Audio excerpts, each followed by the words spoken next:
I'm Roger Thurow, reporting from rural Uttar Pradesh, India, for the Pulitzer Center on Crisis Reporting. My project is on 1,000 days. 1,000 days is the time from when a woman becomes pregnant to the second birthday of the child. And in that time, proper nutrition, sanitation, health, the clean environment, everything is really vital and crucial for the health of the mother and then for the physical and mental development of the child. And it's really important for the cognitive development of the brain, and that sets the stage then for the future success of the child, both in learning in school, length of time the child will stay in school, and then earnings capacity in the job that will come in the future.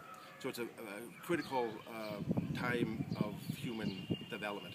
What I'm doing here in India is looking at how important behavioral change is in that is in the 1,000 days. And changing the behaviors and traditional patterns that particularly rural people would have been following. In this area in particular, maternal deaths, infant deaths were extraordinarily high, both in India and then compared to kind of the average in the world.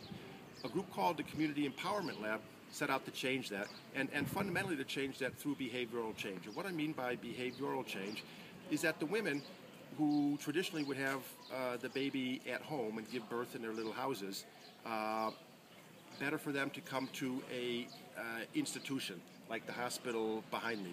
This is a community health center, and so that the women would come here to give birth in a cleaner environment, safer environment, where there's at least some professionals around that if something goes wrong, they can help. It's not much inside. I was just there in the delivery room, which is small, Spartan. There's 2 beds there. It's basically kind of a hard surface that the women are on.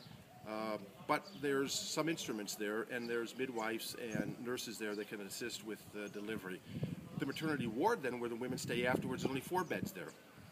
The nurses and midwives said sometimes they're so busy that there's not enough room for all the women, so they're sitting in the hallway. Sometimes births even occur in the hallway because there's not enough room, or there's more demand than there is for the two beds. Another aspect of behavioral change is the practice of kangaroo care. So right after the baby is born, to wrap the baby and have skin-to-skin contact with the mother. That's vital for keeping the baby warm. Hypothermia had been a big problem before they started doing that practice. They'd kind of wash the baby and then maybe put the baby off to the side while they did other cleanup things or tended to the mother.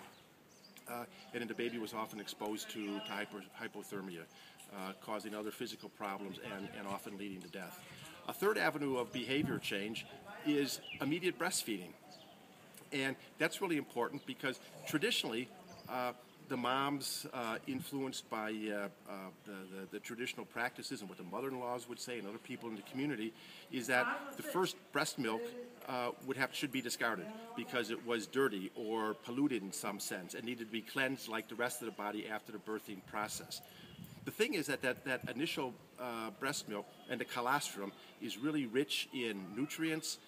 It's rich in antibodies that are really good for the health of the baby and setting the baby up for good health, and particularly in the first 2 years of life. So to be able to do the immediate breastfeeding, to consume the first mother's milk, and then to have exclusive breastfeeding at least through the first 6 months of life is really important and top priority behavioral changes. And what one's seen already is the impact that from the time that they started that within a matter of months, in 6 months, the infant mortality rates were starting to fall and basically were cut in half. Thank you.